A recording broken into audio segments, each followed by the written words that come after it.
Let us put ourselves into Bandan. After raising our Kundalini, raise. Attention on your Sahasrara. Don't close your eyes. Push back your head. 1. Again. Sit straight. Take it up on your head. 2.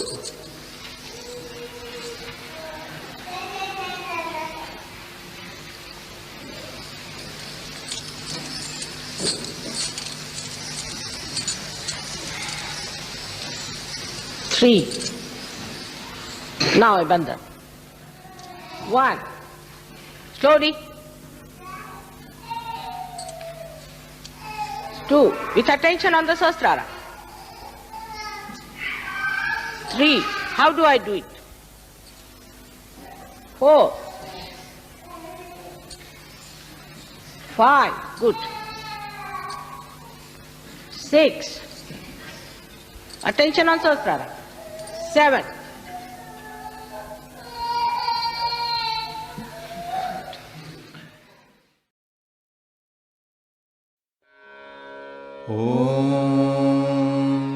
'त्वमेव साक्षात् श्री निर्मल गणेश साक्षात् श्री आदिशक्ति माताजी श्री निर्मला देव्यै नमो नमः।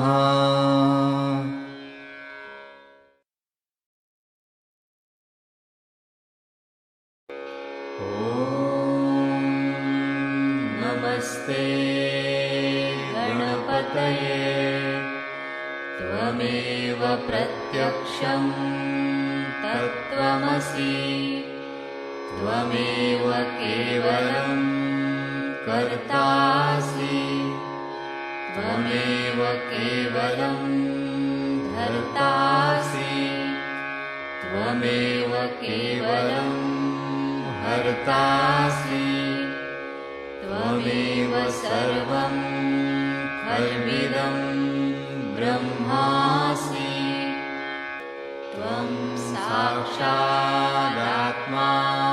नित्यं ऋतं वच्मि सत्यं वच्मि अवत्वं माम् अववक्तारम् अवश्रोतारम् अवदातारम् अवधातारम् अवानुचानमवशिष्यम् अवपश्चात्तात्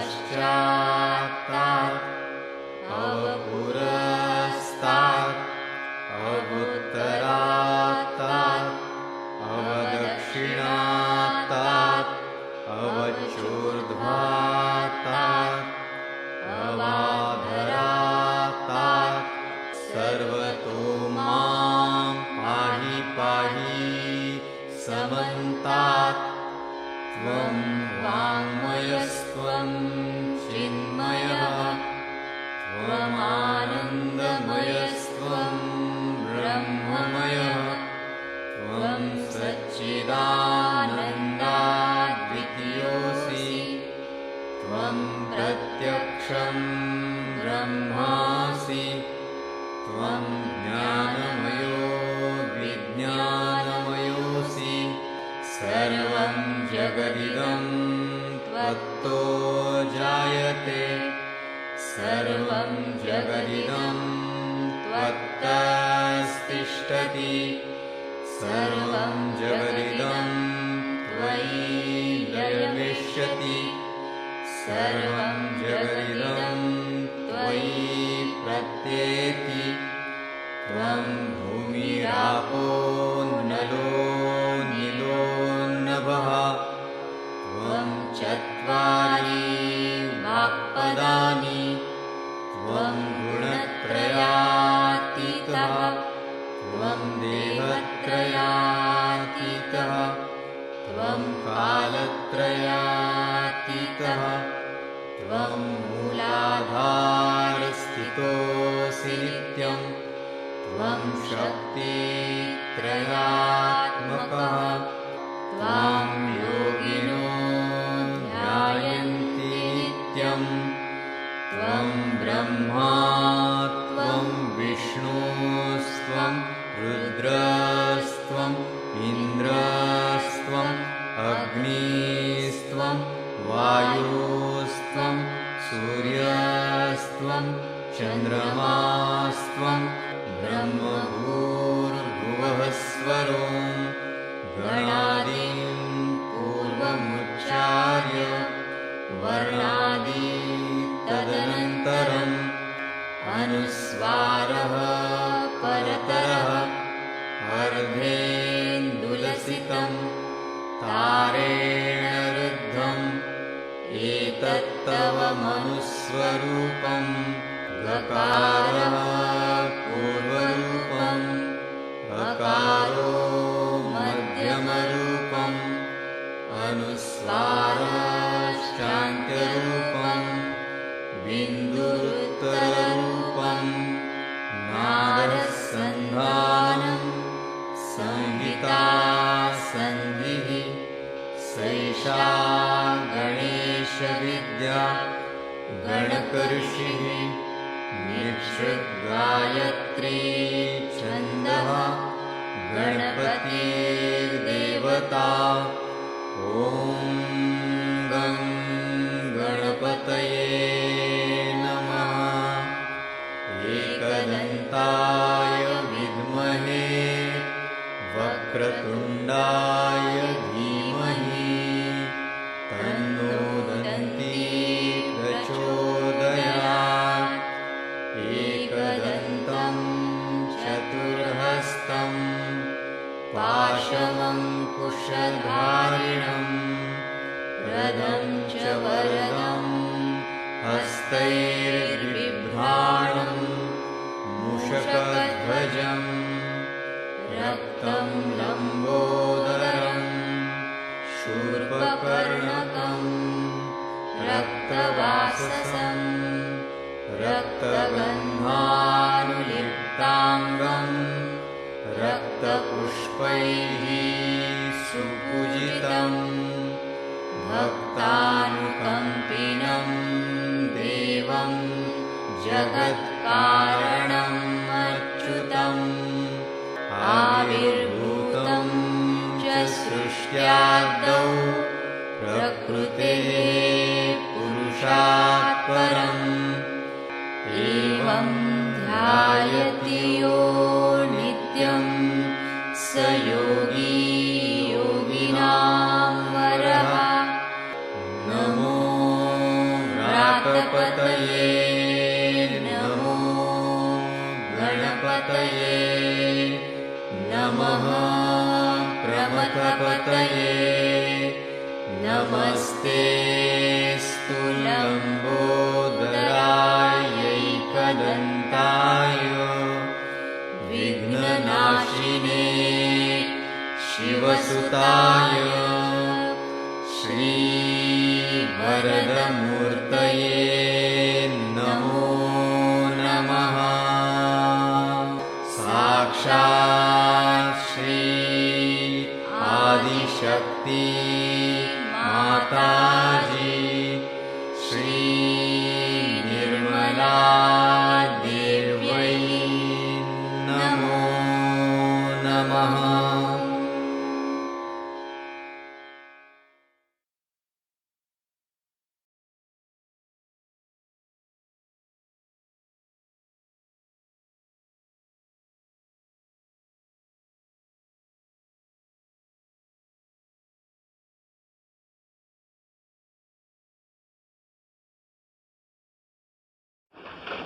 This day for us to remember that Christ was born on this earth. As a human being, he came on this earth. And the task that was before him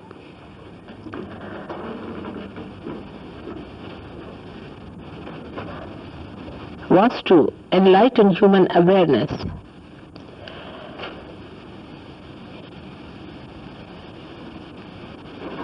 with the sense of understanding, or we can say it is actualization within the awareness of human beings, that they are not this body, but they are the spirit. The message of Christ is his resurrection. That is, you are your spirit and not your body. And he showed by his resurrection how he ascended into the realm of spirit, which he was, because he was Pranava, he was Brahma, he was Mahavishnu, as I have told you about his birth.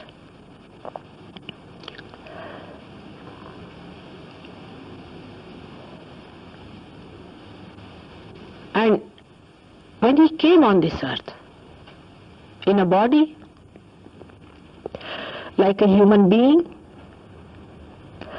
he wanted to show another thing, that spirit has nothing to do with money, has nothing to do with power.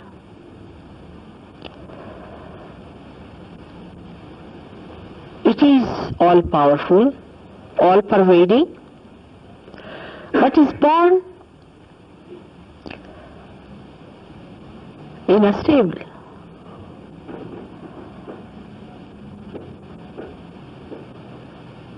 Not in a palace or to a king, but he was born to a very ordinary person, a carpenter.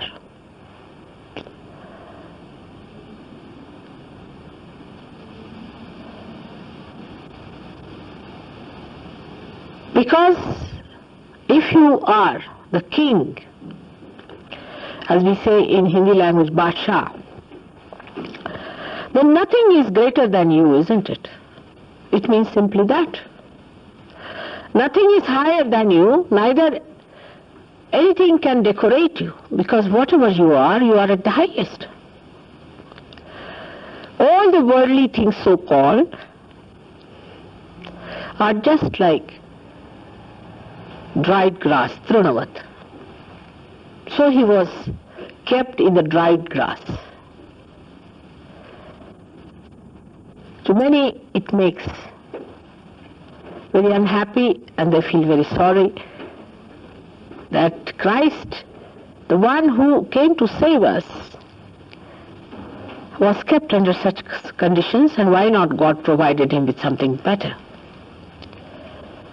But to such people it does not matter whether you are lying in the dried grass or in the stable or in the palaces. Everything is just the same, for it does not touch them. They are so detached and they are completely in joy. They are the masters of themselves. Nothing can master them. No matter can master them, no comfort can master them. They are masters of complete comforts within themselves. They have achieved all the comforts within themselves. They are satisfied people. That's why they are kings. They are called as kings, not those kings who run after things, or those kings who seek comforts in life. I mean, if you have comforts, well and good. If you don't have, well and good. Makes no difference.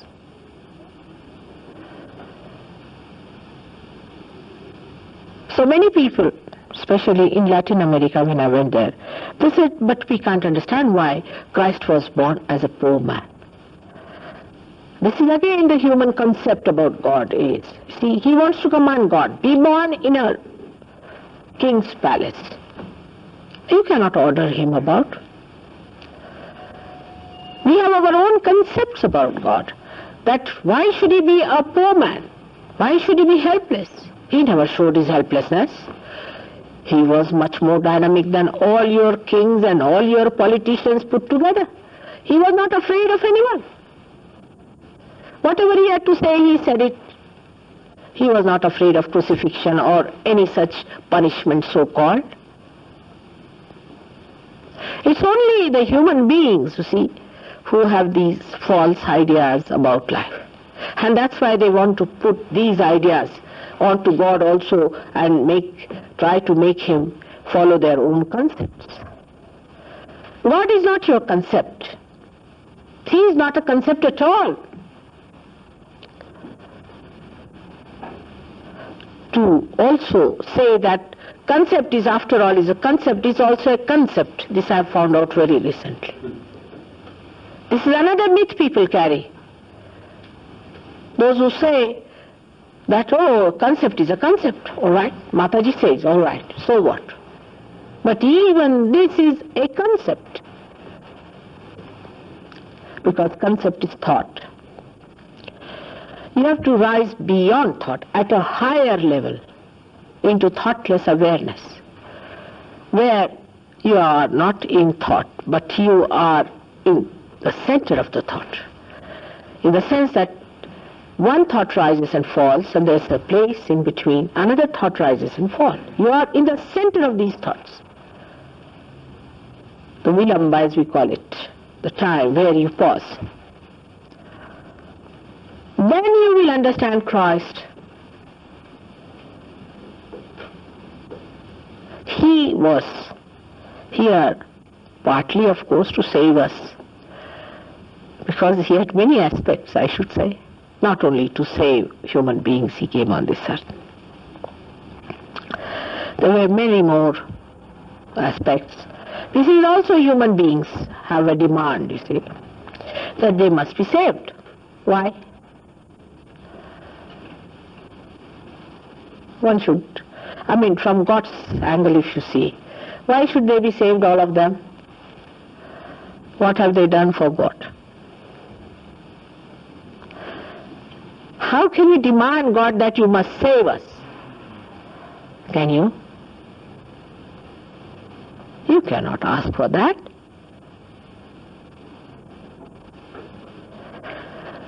So he did come to create the passage between, as you see here, the Vishuddhi and the Sahasrara, this Agya.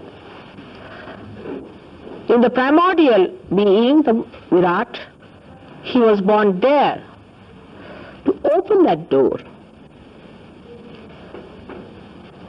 In evolution, every incarnation has come on this earth to open a particular door within us and to create that opening or that enlightenment in our awareness. So Christ came precisely for opening this small little door which is constricted by our ego and superego. Ego and superego are the two byproducts of our thought process. One, the thoughts that are of the past, and the other, thoughts of the future.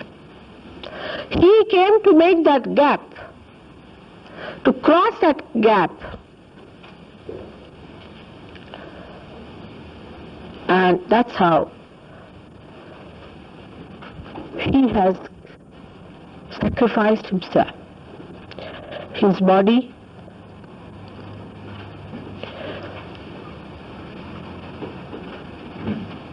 for you it is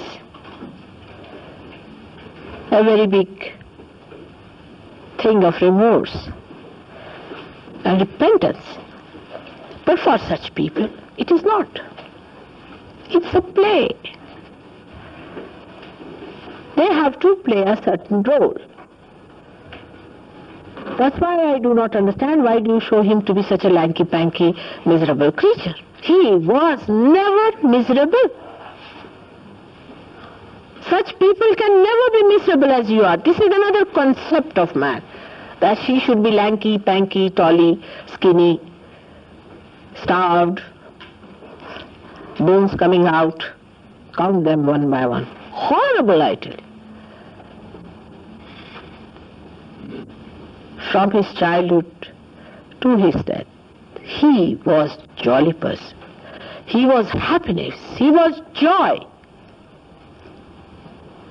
To make you all happy, to give you the light of happiness by enlightening your source of joy, that is your spirit in your heart, that he came on this earth not only to save you, first to give you happiness, to give you joy. Because human beings in their ignorance and in this tomfoolery are unnecessarily beating themselves and destroying themselves. When nobody asked you to go to pubs to get into trouble, nobody has asked you to go to races and become bankrupt. Nobody has asked you to go to horrible gurus and get into troubles. But you seek your destruction morning till evening. Then he comes there like a morning flower to make you happy. First, to make you happy, to give you joy. You see, any child, at least I know myself, I don't know about the funny people here. I mean, for them flowers also look like thorns. I mean, I don't know how they manage that stuff. But you see a child anywhere, any child, such a joy-giving thing it is. And this is the child of the divine that comes on this earth as a child. It's the most joy-giving thing. And that's why Christmas for all of us, for the whole universe, should be a festival of great joy. For he brought light for us, by which you can see that there is someone called as God, there is someone who is going to remove this ignorance. This was the first beginning.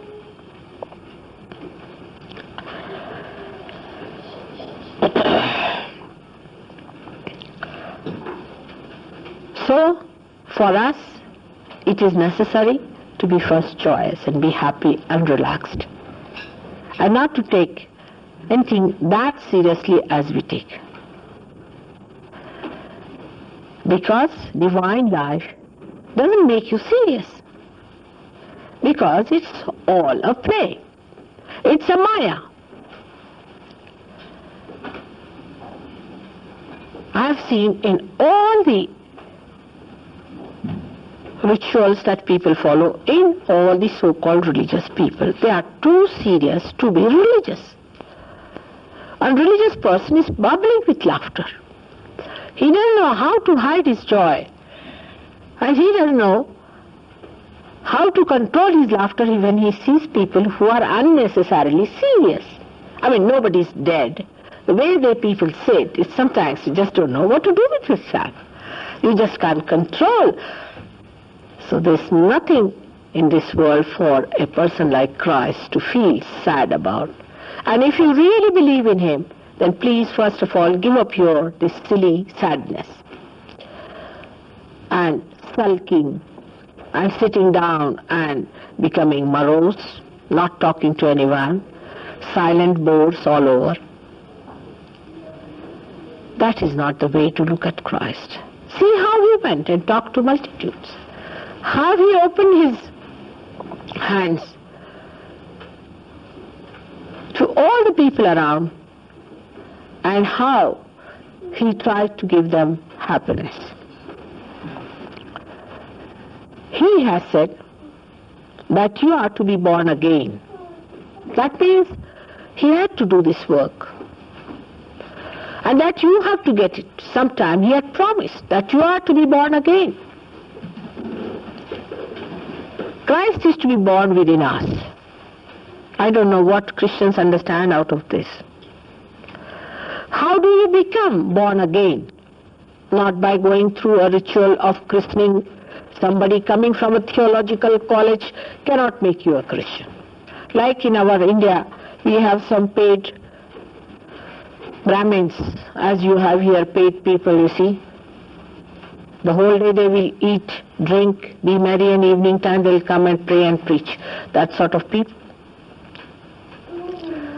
You have to be a person who is authorized by God.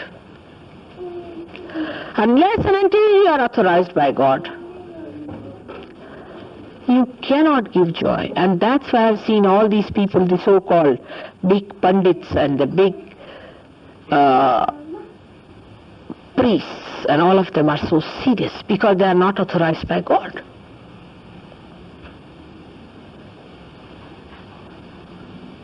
Even on a Christmas day, anybody who comes from a village may think there's a funeral going on. And after the funeral, they go home. How do you celebrate? With a champagne. And after the funeral also, real funeral also, they'll celebrate, I don't know why, but they take champagne.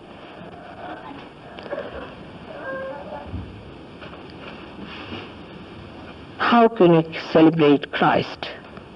By insulting Him. He came to enlighten your awareness because He respected your awareness, the point at which it had reached. But you are trying to put it down. Is this the way to understand Him? And He has promised that you are to be baptized, you are to be born again. And now in Sahaja Yoga, this promise is being fulfilled.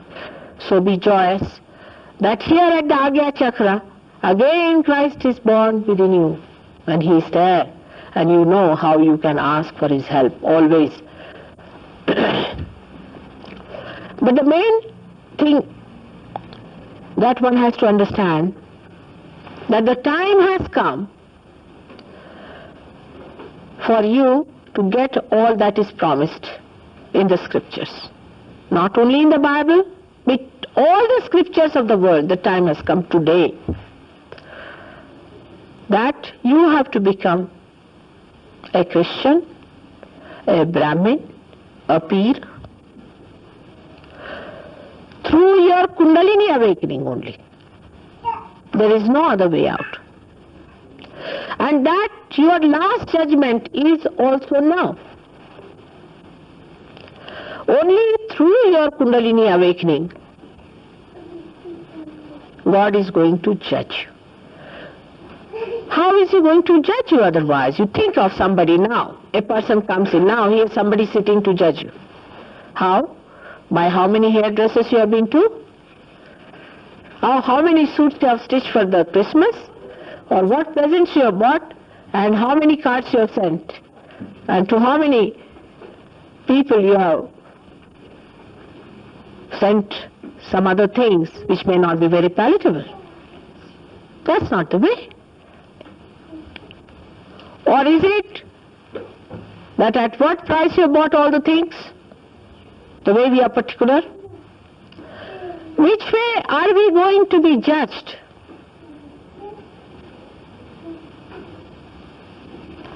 By God. Not superficially, people say. So what depth have we got? Let's see. How far can we go in our depth? At the most, we reach a point where we are nothing but a concept again. So whatever depth we know goes up to only rationality, up to the concept point. Beyond that we cannot reach. So how can we be judged? How do people are judged if you go to a doctor?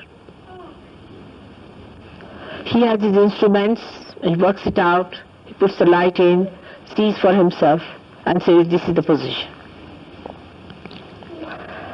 And how your spirituality is going to be judged? How a seed is judged? By sprouting it. When you sprout the seed and when you see its germinating power, you know that it's a good seed or a bad seed. In the same way, you will be judged by the way you are germinated, the way you receive your realization, the way you retain it, the way you respect it. That is how you are going to be judged, and not by the kind of dresses you are wearing. by the type of matching you do and the hairdressing you go to. Not by the big positions you occupy and the big politicians and big bureaucrats you become. Not by what kind of houses you have built and what kind of so-called Nobel Prizes you have won. You are not also going to be judged by your philanthropic work, by that you think that you have given so much money, so much so. Because if you have given so much money, there will be big ego somewhere hanging, and it will bring you down, your scale. This is a judgment in which the little feather is going to weigh more, much more than a ship. It's a different type of a judgment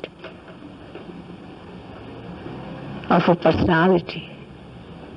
You can see how Christ was judged by human beings and how he was judged by God.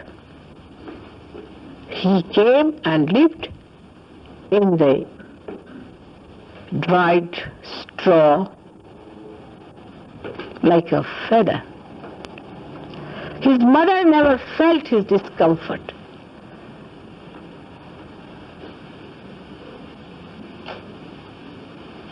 In the same way, those who have not by their being oppressed others or taken oppression are going to be judged as first class.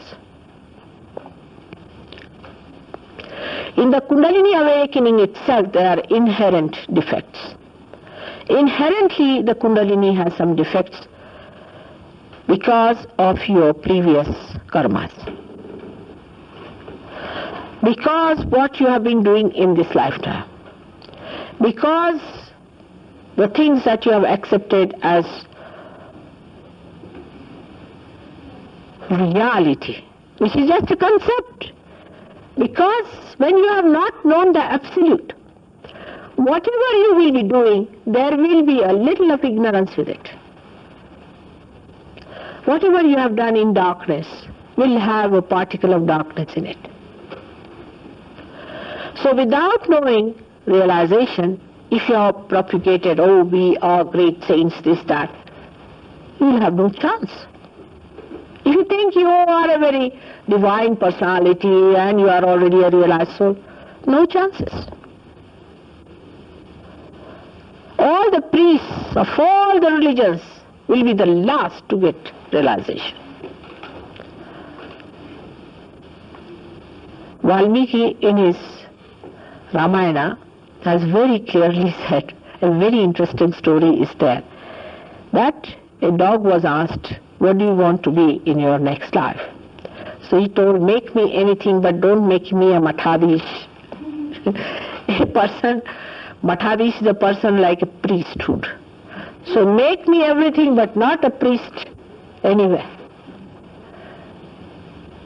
Just imagine a dog having that wisdom.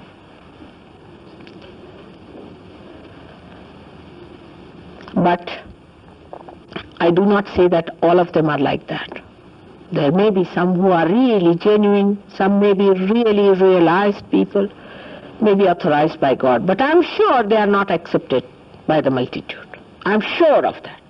Because I've seen your history and all that. I've seen all such people have been discarded and have been tortured. But now the time has come to judge the right and the wrong. You cannot crucify anymore. You cannot. Everyone is going to be judged through Kundalini awakening. Now, you should know there are three categories of human beings.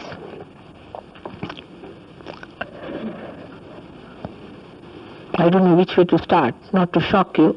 One is human beings as we are, normal. They are called as Narayoni. The second categories are Devayoni. Those who are born seekers or realized souls, mostly realized souls are Devayoni. And the third ones are called as Rakshas. These are called as Ganas. Actually, these are called as Ganas, but we can say the species among human beings. Are Rakshasas, means the people who are evil. So we have evil people, excellent people, and we have in-between people. Excellent people are very few. They are born realized. I don't have their problem much. But one has to deal with the people who are in the center.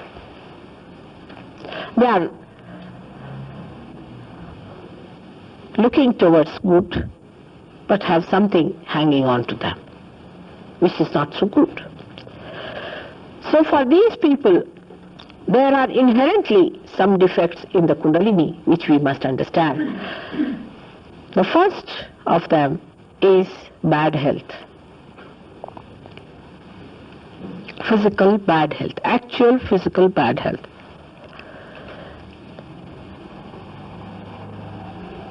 In this country especially, people suffer from too much of cold and other troubles due to over-calcium in the water. In the same way, according to the countries, Sthana Vishesh, as they call it, you have your problems. Like in our country, we have some problems. Like in your country, you have certain problems. So the physical problems are according to the country where you have taken your birth. Most of you have decided to take birth in particular countries. That's why you are identified also, to such an extent sometimes that you think there is no defect. Every country has a variety by which you suffer a certain amount of setback in your health. So for a Sahaj Yogi, one should know that health is a very important thing, because this body is the temple of God, and one has to look after your health. And you know also, when the Kundalini rises, the first thing that happens that your health improves, because of the parasympathetic fulfillment. Because parasympathetic gives you enlightenment, which flows into sympathetic, and your health improves. I will not tell about it very elaborately today because time is short, but if you read I would say I haven't yet written much, but if you listen to my lectures and some of them which are written down, you will know how Kundalini helps to cure most of the diseases except for which are being tampered by human ailments. Like a kidney trouble now has been cured by Sahaj Yoga, no doubt. We can cure kidney trouble. But a person who has been on the machine, we've tried, cannot be cured. We can give him longevity, but he cannot be cured. But to cure people is not your job at all, by any chance. You must remember this. No Sahaj Yogi should take to curing people. They can use my photograph, but not to take to curing, because it means you are a big philanthropic personality. I have seen people who have been curing get into such a mania of curing that they forget that they are also catching something and they are also getting some troubles, and they never cure themselves. Ultimately, I find they get out of Sahaj Yoga. But with the photograph, you can cure people. Do not think that it is your duty, that you are a great sort of what you call a benefactor, physical benefactor. No, you are not. You are a spiritual benefactor, but as a byproduct, the body of the person improves, because if Christ has to be awakened, if God has to come in this body, then this body is to be cleansed. It is done by Kundalini. But it does not have a separate work like hospitals. I have known people who went so mad with their power of curing that they started visiting regularly the hospitals. And they ended up in the hospital only. They would not even come to programs. They would not even come and see me. So this is one of the greatest hurdles you have got, is the vyadhi, is the bodily ailments.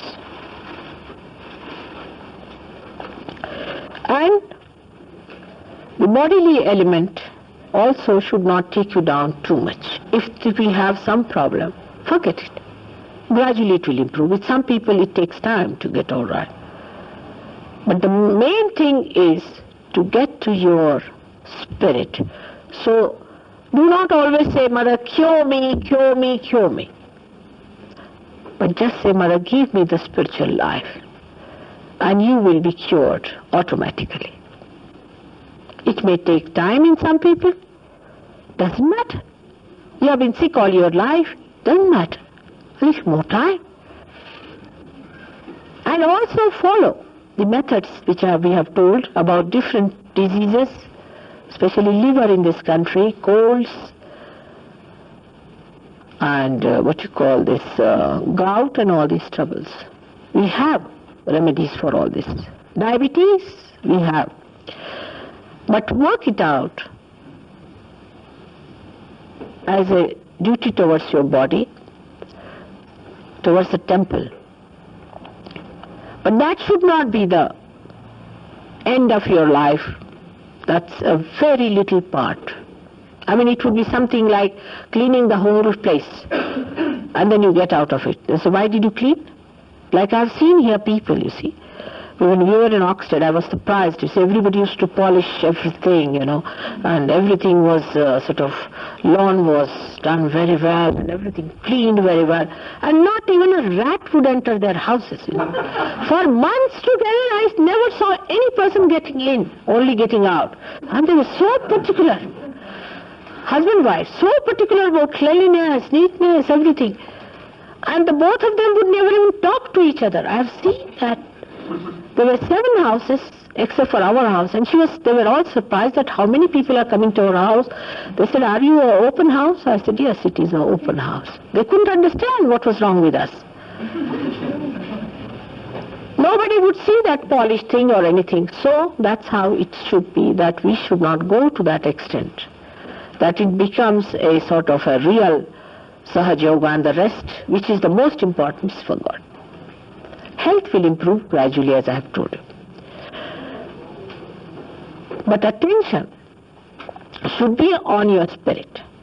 Attention should be on your spirit, because it is the attention which goes into these various directions and gets stuck. You just allow it to work out and it will work out. The second hurdle which I feel is called as a karmanyata. Vasnat they call it. Means a person does not want to work it out. Of course, those people who are useless, who do not want to have realization, forget about them. But even after getting realization, it's an innate problem with people that they do not want to work it out. They are lazy. In simple words, they are lazy. That is very much in this country, surprisingly. I mean, the other day I saw a picture where how from your country people went to Germany and blasted a complete machinery and a complete factory of that machinery which was sending pilotless bombs. And they have overdone everything, so that now children are having a nice time, perhaps. But in Sahaja Yoga, you have to be alert. This is what exactly happens in Sahaja Yoga when people come here. They get their realization, they feel the cool breeze, and it's lost again. The reason is they do not want to work it out. This is another danger, a karmanyata. Then when it is lost, after 1 year they'll come back, "Mother, we don't believe in it. but I have got some pain in the stomach, will you cure me? Instead of you becoming so equipped with all the powers that you have, you become another useless person coming here just to take my time. These powers are all within you. This is your property. This is the property of your spirit which is there inside, which is about to manifest, but because of certain hurdles that you accept that it does not. This is akarmanyata, we can say, which is not working it out, not knowing about it, not understanding it, what is Sahaja Yoga is, how to manipulate this, what are these vibrations are, how it works out. People just say, oh, it's too much.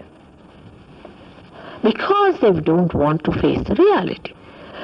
Because as soon as your Kundalini comes up, as soon as the light comes in before, the eyes are closed, you see, suddenly the light comes in. You don't want to open your eyes. Because too much we have been sleeping. Even if you open your eyes a little bit, oh God, you don't want to face the light. Because you are identified with that state, you do not want to open your eyes. Kundalini opens your eyes, no doubt, but again you close it down. So it is in your freedom to give up that akarmanyata. Now this is also can be very collective. I can tell you this much. It's a very big disease which spreads. Like say a husband-wife is there. The wife is one like that. Instead of the husband raising the wife, he will succumb to wife, especially in the West. Just the opposite in India. Because where the husband is more dominating, the woman will succumb to her husband. So what happens is that out of the two, those who have got it also are just wasted. Instead of that, both of them could be very well realized and could be there if the one who is realized puts down his will that no, I'll keep my eyes open to see. Let me see it. I must give a chance to myself. If they accept it, then it works. And then they go to the second step. Everything cannot be just like a jetliner. Sit down here and next moment you are on the moon. Even if you are in the moon, still you may start with the third danger which is there. Is sanshaya.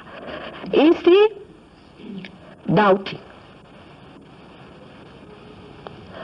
I don't know how to describe this madness of doubting. For example, out of all of you who have been here, I would say at least, I don't know how much percentage, have come out with the second day a very great statement. Still I am doubting. Is that the sign of wisdom? What are you doubting? What have you found out so far? From where does this come? Is Mr. Ego, about which I have given lectures after lectures. Is Mr. Ego that is doubting it? Because he doesn't want you to find the absolute. You are identified with your ego. And you do not want to find it because this Mr. Ego has been guiding your life throughout. And now you want to doubt. Doubt what? What are you doubting? You felt the cool breeze, all right? Sit down there. It would be something like somebody entering into a college, university, and they are going, sitting down first day there. Teacher says, now, this is the diagram I give you.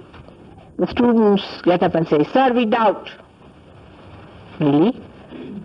Then what should the teacher say? But they will not say that because they have paid the fees. They have paid it. Even if it is a horrible drama, boring one, still we go through it because we have paid, you see. To go through it, after all, we have paid it, you see. What to do? But for Sahaja Yoga, you cannot pay. I have seen all kinds of tomfoolery people accept in so many gurus. Like somebody says, I am going to teach you how to fly. They are absolutely ready for that.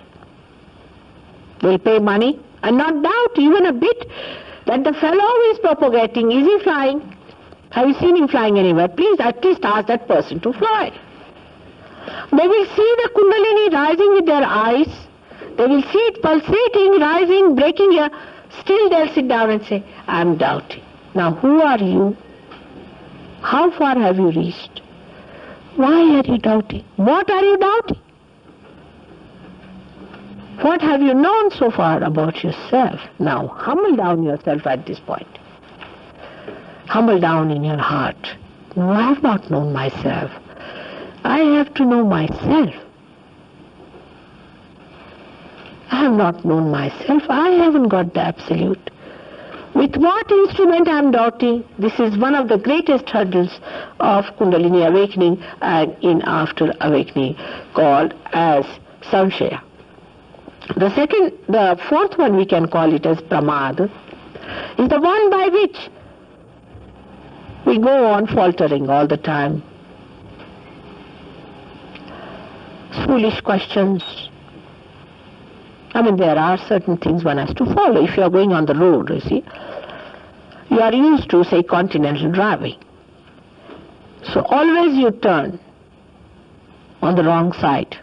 But in London, you will be arrested.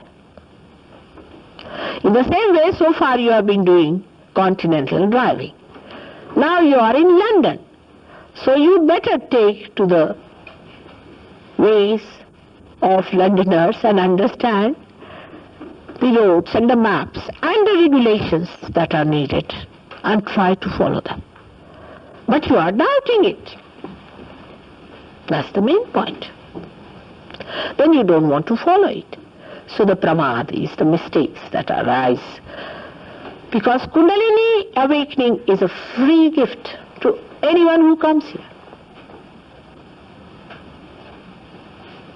To anyone who has been to any sort of hell or heaven or has done point about it. And why do you doubt? You are not paying any money. These two things go hand in hand. Doubting and pramad is the mistakes that we commit throughout. Because we are doubting, that's why we do not take it up seriously. We do not understand it, the rule of the road, and we just start driving.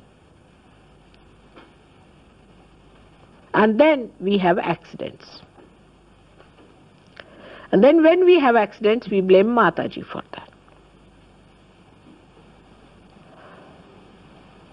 That is a very, very common thing that happens, that we blame Sahaja Yoga. We blame that spontaneous happening within us. We never take the blame upon ourselves. That, no, I must have done this mistake. All right, doesn't matter if I make mistakes, I will rectify it. It's all right. Mother is forgiving, no doubt. I forgive. But sometimes my forgiveness is also of no use, because unless and until you realize that it was a mistake, you should go this way, instead of that you have gone that way. So rule of the road is to be understood. That is the one comes to us called as pramad. After that, we have another inherent problem, is called as brahmadarshan, hallucinations. We start seeing hallucinations, especially with people who take LSD and all the such things. They don't see me, sometimes they just see light. Or any such hallucinations you see of the future or of the past. They may see me as something else and they may see me as something else. If you see me in dreams is all right, or see something in dreams is all right, but you start seeing some things, that's called as brahmadarshan. Brahma means illusion. Then you start developing illusions. But the worst part of it is that people start telling lies about it. I know about everyone. And when this Brahma Darshan starts, it's the most dangerous thing about vibrations also. Some people are absolutely cocksure about themselves. I see that.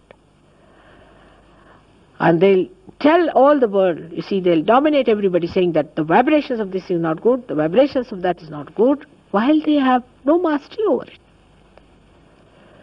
Now, if I somehow or other, see, I have to be very careful, I can't talk like a teacher, so I somehow or other say that, all right, you give yourself a Bandan, and now you put your hands towards me and see for yourself and all that. If they, by any chance, know that I've found out that they are lying, then they are finished. I must keep up their falsehood, everything in me. In by chance, you see, I'm very careful though, because I know they are always on a slippery ground. So even if I mention in a way that is not so blunt or anything, still it might happen. But one must know that it is for our good, that we have to stick on to the truth, and we should not be led away by our own ideas about ourselves.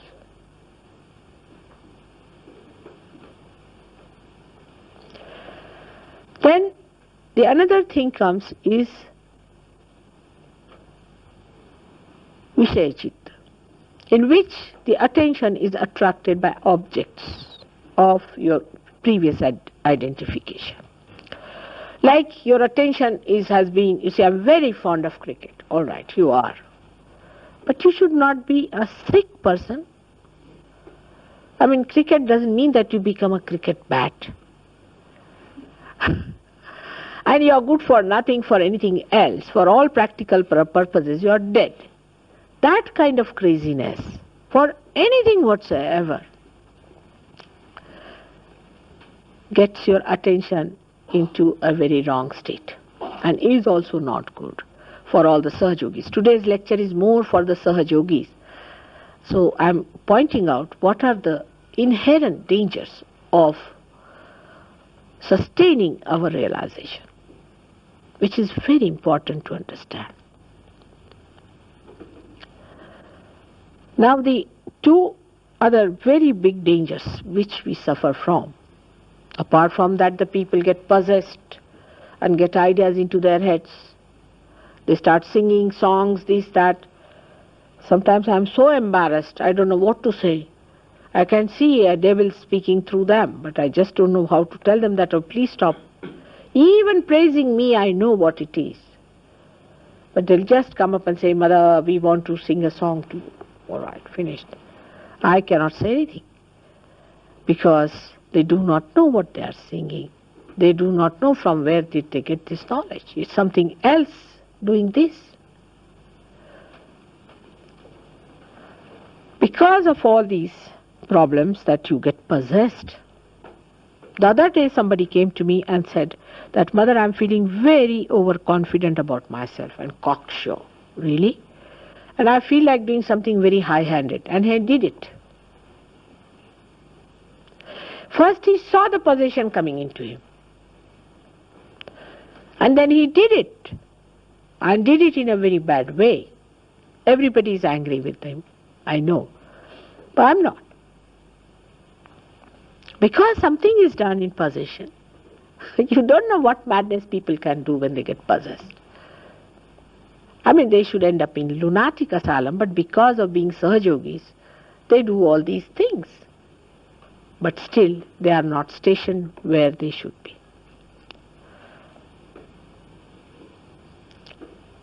Then there are two more stages in which a Kundalini which rises also falls down. This is an inherent danger in a person. Many people have asked me that, Mother, if we get realization, does it stay? It does stay, part of it. Sometimes it is very thin part of it. Sometimes the whole thing is sucked back. It is sucked back.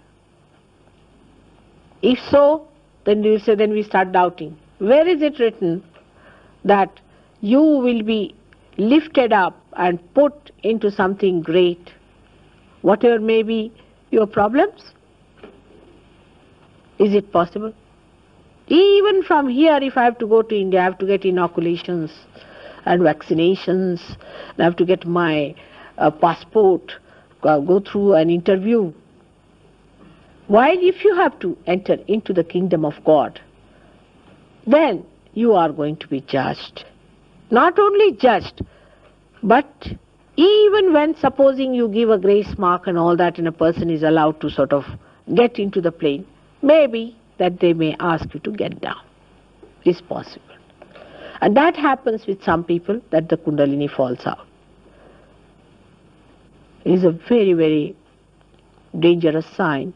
It comes through many problems like gurus and going to wrong places, also going to spirits and doing all black magic, and also bowing before people who are not incarnations, worshipping wrong type of deities, and also doing mad rituals, fasting at wrong times and not understanding the science of fasting and of ritualism and chakras and the connection, a complete synthesis of Sahaja Yoga.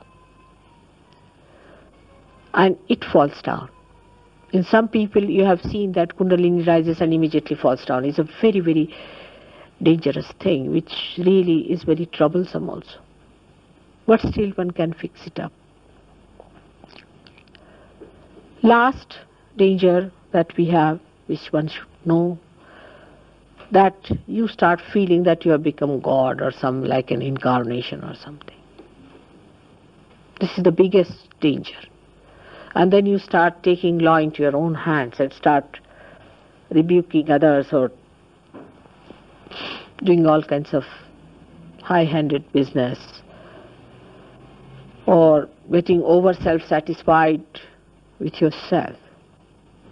This is a very big danger. Humility is the only way to know that there's an ocean before you. You have got into the boat, all right, but you have to know a lot, you have to understand a lot, and you have to still attend to your attention, to your chitta, to your awareness, and you have to still work it out in such a way that you really establish yourself as a full-fledged Sahajogi, by which collectivity becomes a part and parcel of your being, by which you have no doubts left. From thoughtless awareness, you jump into doubtless awareness. Unless and until that happens within you, is not mine, but is a state in which only the Kundalini will rise whenever you will raise your hands. Unless and until you have achieved that state, please try to work it out. Don't be lazy. You have to see around yourself, meet people, talk to them. The more you talk about it, the more you do it, the more you give it, the more it will flow. The more you sit at home, oh, I'm doing my puja at home, nothing. It will stagnate and stagnate. You have to give it to others. You have to think of others. Thousands of them have to have it. And that's why it is important that don't get bloated with the idea that you have all the powers of the world already manifesting. Never. When these powers really manifest, you are really not aware of them. Absolutely. I mean, imagine the sun saying, I'm the sun. Will he say so? When he is the sun, what is there? If you go and ask the sun, are you the sun? He said, yes, by the way, I am. What can I do about it? It's that simple, you become a very simple person, absolutely simple, because there is no camouflage, there's no complication. You are that. So, anybody asks you funny questions, you say, by the way, what is there to ask? It is so. I mean, if I am a real soul, I am. What does it matter?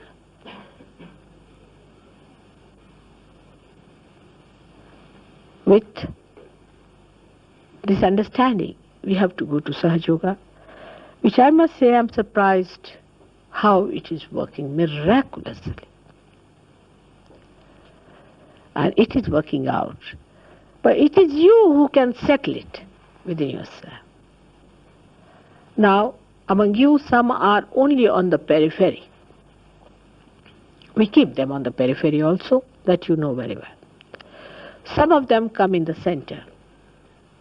And some are very few who are in the inner circle. All of them are still in a state where they can be thrown out, like a tangent goes out, you see. And then you don't understand why a Sahajogi behaves like that.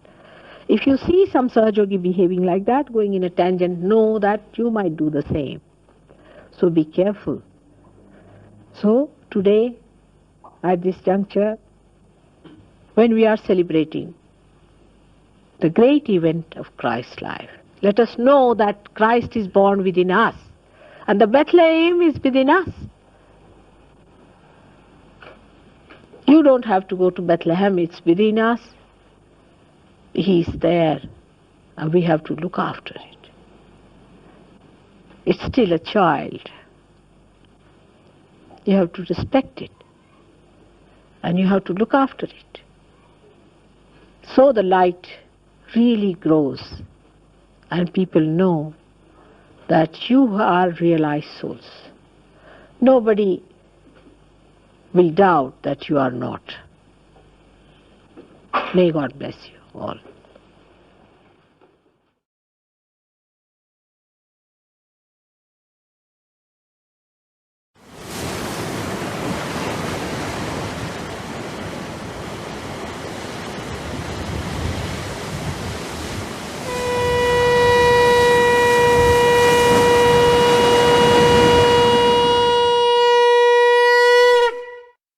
सबको दुआ देना, माँ सबको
त्वमेव साक्षात्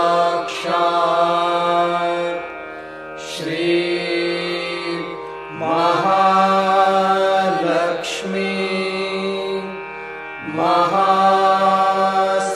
महासरस्वती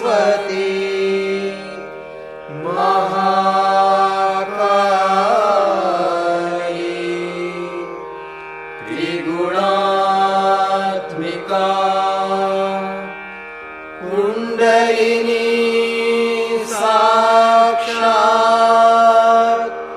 श्री आदिशक्ति माताजी श्री निर्मला देव्यै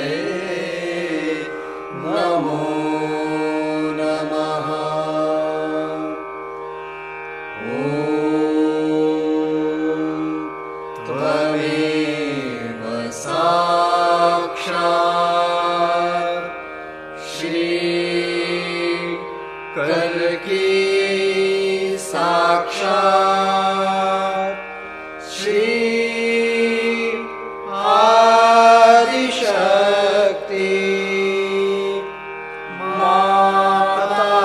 माताजी